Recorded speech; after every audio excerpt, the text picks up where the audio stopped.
पुलवामा के निसार अहमद की बेटी गोसिया निसार ने 10वीं की परीक्षा में 500 में से 493 अंक प्राप्त कर एक बार फिर अपने परिवार और गांव का नाम रोशन किया है।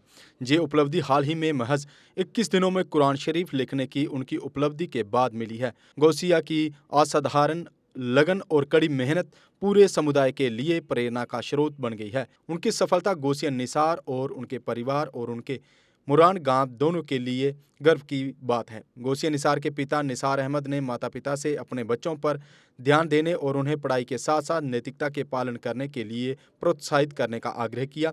वहीं गोसिया निसार ने अपने अनुभव साझा करते हुए कहा, Yesterday the 10th class results were announced and Alhamdulillah I have secured 493 marks out of 500.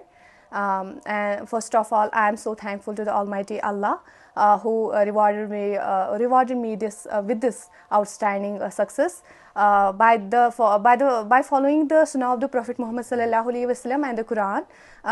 Today I am on this location, and I am also thankful to my parents, family members, and especially the teachers of Al Habib Modern High School Pulwama, who guided me everywhere and supported me everywhere in all spheres of the life, especially in 10th class, because हम जो society है, our social order, वो हमेशा 10th class पे ज़्यादा focus देती है। And all the teachers of Al Habib modern high school Pulwama अल्हम्दुलिल्लाह उन्होंने हमें अच्छे से पढ़ाया, सिलेबस भी अच्छे से कंप्लीट किया and guided me every sphere of the life. वो अल्हम्दुलिल्लाह मैंने कुरान शरीफ जो है वो 21 डेज़ में हैंड रोट किया है। वो मैंने 3 मई जिस डे उस दिन फ्राइडे था, और मैंने कंप्लीट जो किया है वो 23 मई मैंने कंप्लीट किया। और ये जो पूरा सफ़र है ये 21 डेज़ का था, और इन डेज़ में फास्टिंग में भी थी। Actually, I have cleared the 10th class exams. After that, I started to hand wrote the Quran. I started in it 3rd May and till to 23rd May. मैं दिन में एक टारगेट फिक्स करती थी कि मुझे 60 पेज दिन में कवर करने हैं। उस टाइम मुझे ये मैंने 11th का स्टार्ट नहीं किया था कुछ भी पढ़ना, मैंने बस फोकस किया कुरान शरीफ पर, क्योंकि मुझे एक चाइल्डहुड ड्रीम था कि मैं कुरान शरीफ जो है वो हैंड रोट करूं। और फिर मैंने स्टार्ट किया कुरान शरीफ लिखना। मेरा एक टारगेट फिक्स होता था दिन में कि मैं 60 पेज कवर करूं। अगर मैं उतना कोप अप नहीं कर रही थी, लेकिन 50 पेज 55 पेज एवरेज में हो जाते थे मेरे दिन में। पहले मैं यही कहना चाहूँगी कि आप प्रे करें 5 टाइम्स, कंसिस्टेंटली प्रे करें 5 टाइम्स। हमारे इस्लाम में भी इस पर बहुत ज़्यादा ध्यान दिया गया है। कंसिस्टेंटली अगर आप 5 टाइम्स प्रे करेंगे 40 डेज़ तक, तो आप इंशाअल्लाह रहमान वो आपकी ज़िंदगी में एक हैबिट बनेगा और आप सलाह कभी नहीं भूलेंगे। वैसे ही जो मतलब हमारी स्टडीज़ थी 10th की स्टडीज़, मैं कंसिस्टेंटली उसमें पढ़ती थी। और मैं यही एडवाइस दूंगी कि अगर आप दिन में ज़्यादा कोप अप एक ही पैराग्राफ हो पढ़े, लेकिन consistently be consistent on your studies specially 10th class, because consistently is much important then how much you are preparing for exams. आप ये कहेंगे कि अब एक ही दिन में हो जाएगा, वैसा नहीं होता है। 10th के एग्ज़ाम्स को ना उतना सीरियस भी ज़्यादा ना ले कि कोई डिप्रेस हो जाए, लेकिन उतना एवी नहीं लेना चाहिए। हमें अच्छे से पढ़े, आप अगर कंसिस्टेंटली पढ़ेंगे तो आप अच्छे मार्क्स स्कोर करेंगे। मैं वैसे ही करती थी। जब हम सुबह सवेरे उठते थे तो हम स्कूल जाते थे, वहाँ से जब आते थे तो हमारा दरसगाह का टाइम होता था, वहाँ मैं जाती थी। जब मैं वहाँ से आती थी तो मेरी स्टडीज़ रहती थी शाम 12 बजे तक या कभी 11:30 तक। फिर सुबह सवेरे उठती थी, फिर मैं स्टडीज़ करती थी। और वैसे ही मेरा 10th का जो एग्ज़ाम मतलब पूरा पीरियड था साल का, वो मेरा ऐसे ही रहता था। और जब हमारे एग्ज़ाम चल रहे थे तो उस दिन अल्लाह का शुक्र है कि उस दिन माह रमज़ान भी था। जब हम सहरी खाने उठते थे, नमाज अदा करते थे, तो फिर मैं स्टडीज़ पे रह जाती थी और पूरा दिन जो था वो उसी के साथ रह जाता था। आगे क्या प्लान्स है आपकी? मेरा जो खुद का जो मेरी मतलब एम जो है मैंने अपनी ज़िंदगी में रखा है, एक गोल फिक्स किया है कि I have to go to administrative field, that means I have to crack UPSC exam. मेरा एक ख्वाब है कि मैं अपने आप को एज एन IAS ऑफिसर देखूं। लेकिन आज मैंने 11th में मैंने जो स्ट्रीम है वो मेरी मेडिकल में रहेगी टिल टू 12th। देन मैंने सोचा है कि मैं नीट का एग्ज़ाम जो हो अगर अल्लाह ने चाहा इंशाअल्लाह रहमान वो मैं करूं। फिर मैं सबसे पहले मैं अल्लाह ताला का बहुत शुक्र अदा कर रहा हूँ जिसने मुझे ऐसी बच्ची नसीब अता की, क्योंकि इससे पहले भी मैं एक वीडियो में आया हूँ जिसमें ये आया होगा कि मेरी बच्ची ने 21 दिनों में कुरान पाक बजाज खुद अपने हाथों से लिखा। और कल जब 10th के रिज़ल्ट्स आ गए तो उसमें भी अच्छे नंबरात लेकर इसने पास किया है।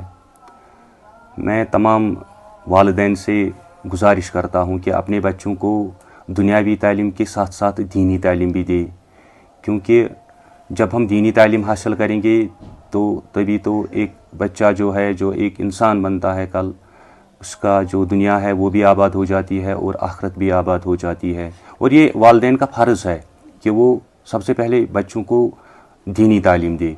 फिर जब अगर हम आजकल के पेरेंट्स पे देखते हैं, वो ज़्यादा फोकस दुनियावी तालीम पे करते हैं। मैं ये नहीं कहता हूँ कि आप दुनियावी तालीम ना दें, मैं खुद भी एक प्राइवेट टीचर हूँ और एक स्कूल में पढ़ा रहा हूँ, दुनियावी तालीम मैं भी दे रहा हूँ। अलबत्ता बच्चों को दीनी तालीम से दूर ना रखें, क्योंकि अगर हम अपने माशरे में आजकल देख रहे हैं, माशरा बहुत बिगड़ रहा है, बहुत गंदगी फैल रही है माशरे में। इसमें टीचर्स का एक अहम रोल है, टीचर्स को इस गंदगी को दूर करना है। अलबत्ता जब पेरेंट्स का साथ हो, पेरेंट्स में क्योंकि एक ट्रायंगुलर सपोर्ट बन जाता है, तो सभी वालिदैन से मेरी गुजारिश है, आप अपने बच्चों को दुनियावी तालीम दे, आप उस पर फोकस करिए, अलबत्ता दीनी तालीम से दूर ना रखें। जब एक बच्चा दुनियावी तालीम और दीनी तालीम हासिल करता है तो उसकी दुनिया और उसका आखिरत दोनों आबाद हो जाते हैं। तो इसके लिए मैं अल्लाह ताला का बहुत शुक्र अदा कर रहा हूँ। और मेरी जो बच्ची है ये खुद बता रही थी कि मैं अल-हबीब मॉडर्न हाई स्कूल पुलवामा में पढ़ रही थी।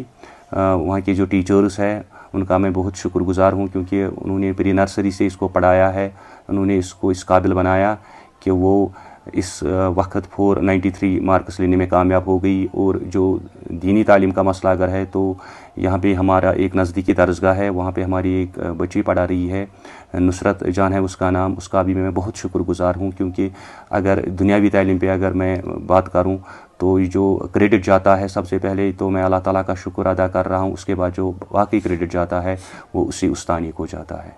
शुक्रिया। साई ओम पावर सिस्टम लाए हैं एक्साइड नियो ई रिक्शा अब नए रूप व स्टाइल में, वो भी पहले से अधिक दमदार।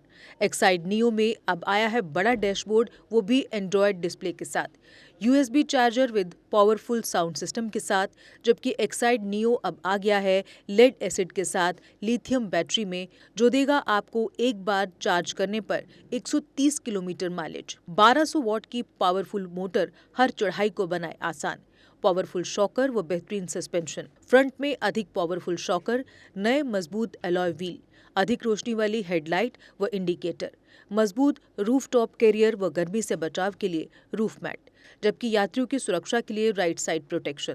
वहीं यात्रियों के साथ सामान ढोने के लिए एक्साइड नियो बन जाएगा पहले से बड़ा, चढ़ाई चढ़ने के लिए हैवी गियर व अधिक पकड़ वाली हैंड ब्रेक, यानी एक्साइड नियो ई रिक्शा अब नई लुक के साथ आया है नए फीचर्स में। इस वीडियो को देखकर आने वालों को मिलेगा 5100 रुपए का कैश डिस्काउंट। तो देर किस बात की, आज ही आएं और ले जाएं अपना नया एक्साइड नियो ई रिक्शा। हमारा पता है Sai Om power system, last Matador stand, Anand Nagar, Bohri, Jammu. Phone number 0191 255 4360 255 4359। Jammu Kashmir की खबरों के लिए जुड़े रहिए JK अपडेट के साथ।